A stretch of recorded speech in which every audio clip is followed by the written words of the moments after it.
All right, free radicals, welcome. My name is Dave, and this is the Radical Independent. Thanks for watching. Don't forget to subscribe to the channel, please. I want to see if I can overcome the algorithm, which has kept me in the same place as far as the number of subscribers for literally over a year now. And it's getting a little bizarre. You would think that more people would see your videos, more people would subscribe, but I kind of have a dead channel here for some reason.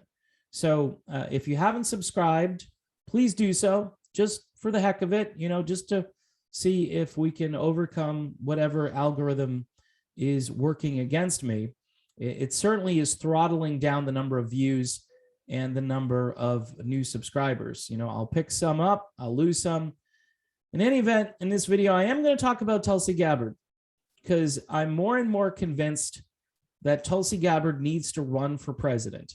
She needs to run for president in 2024. She has been on a number of different platforms, mostly Fox News. And I don't watch Fox News, I really don't. But her appearances have been just really good, because she'll post them over on her own channel. And I will watch, the 3 or 5 or 10-minute segment. She was recently on talking about concerned parents who are the latest targets of the establishment via these school board meetings, and they're completely out of control, the school board meetings. I don't understand how the government can label parents domestic terrorists. That dude Merrick Garland, who pretends to be the AG for the United States, kind of sort of walked it back the other day when Jim Jordan was asking him real questions. I think it was Jim Jordan, and he had to kind of admit, well, no, those aren't the people that we should be targeting. But yet that's the memorandum that came out. The other issues that Tulsi has been talking about, despicable attacks on Hindus in Bangladesh. She's very concerned about that, and I don't know if anyone else in the media is talking about that.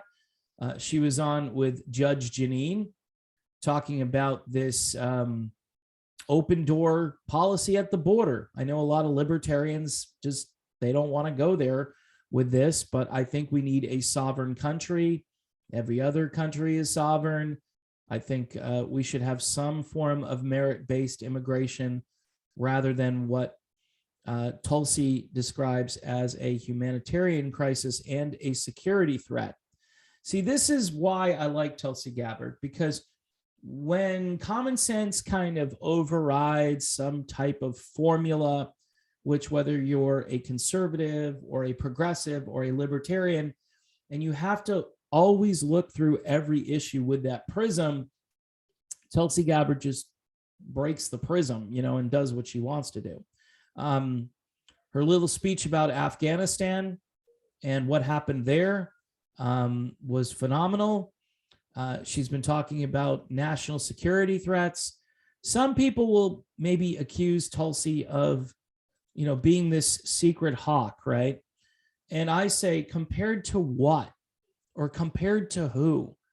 She's a hawk compared to, name anyone in the government who holds a position, right, on foreign policy.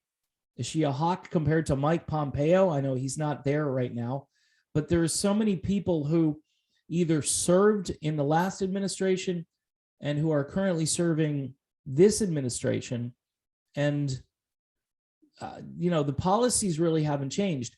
Did we leave Afghanistan? Yes, but it's kind of a run-on sentence. At some point, there's going to be more to that. I mean, they're already saying, gee, we left too soon, or we left the wrong way, which we did leave the wrong way, which is obviously a pretext for more war. And I just don't have any faith or confidence in the Biden administration in really tamping down the warfare state, which it's just been out of control for decades. And Tulsi Gabbard, I think, is pragmatic. She sees, there are some terrorists out there, but our focus should be on America.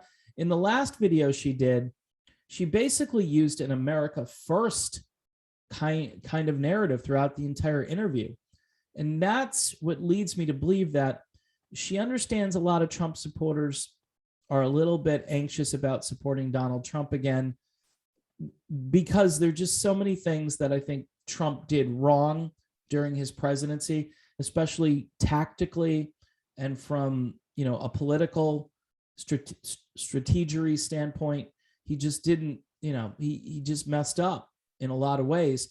Now, again, the one thing I would like to hear more from, and we did hear some from Tulsi Gabbard on this topic, the lockdowns, the restrictions, being from Hawaii, playing to that base in Hawaii, which she did when she was in Congress with the Trace Act and all these different things that she was trying to push through because of public health.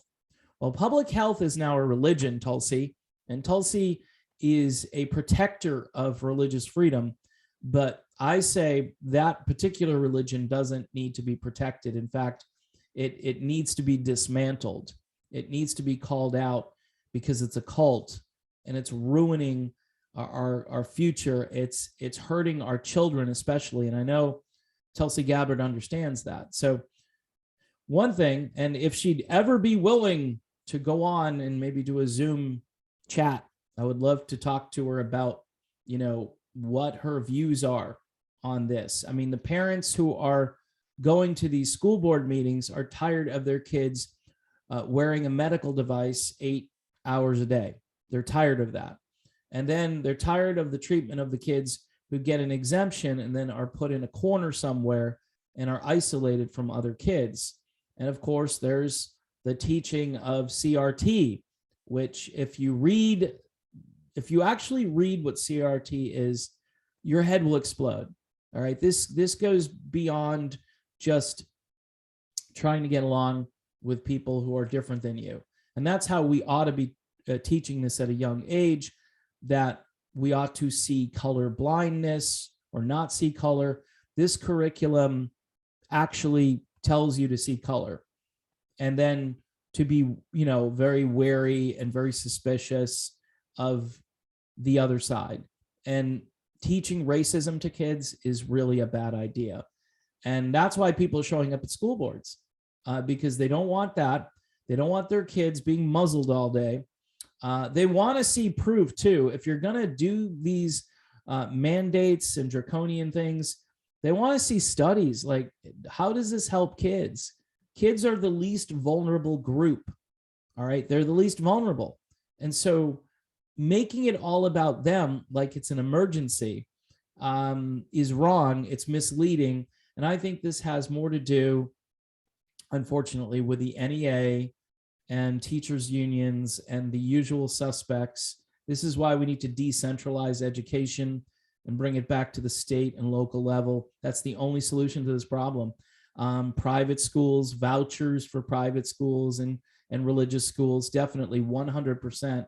Your tax money, by the way, is worth maybe $12,000 or $15,000 a year for each student, depending on what state you live in. So this money should come back to the parents. Let the parents decide how they want to educate their kids.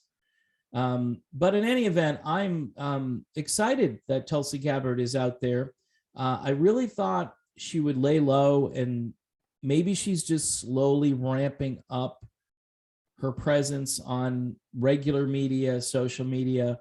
She obviously went over to Rumble and created a channel there. And that channel is doing really well on Rumble. Glenn Greenwald is doing really well on Rumble. So not to mock the people who have me over here, but you better be careful, because if you continue this free speech onslaught, you will see more and more people over on Rumble being successful, getting lots of views, and hopefully getting paid for those views as well. The Rumble revenues thing is, it's a little hard for me to figure out, but I will eventually understand it. And who knows? Maybe all the truth tellers, all the people that want to speak freely, will be on platforms like Rumble.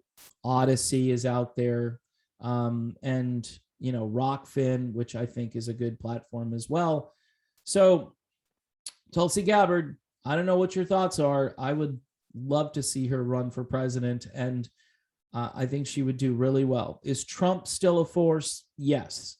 I'm hoping he's not our only alternative to this nightmare, but we shall see.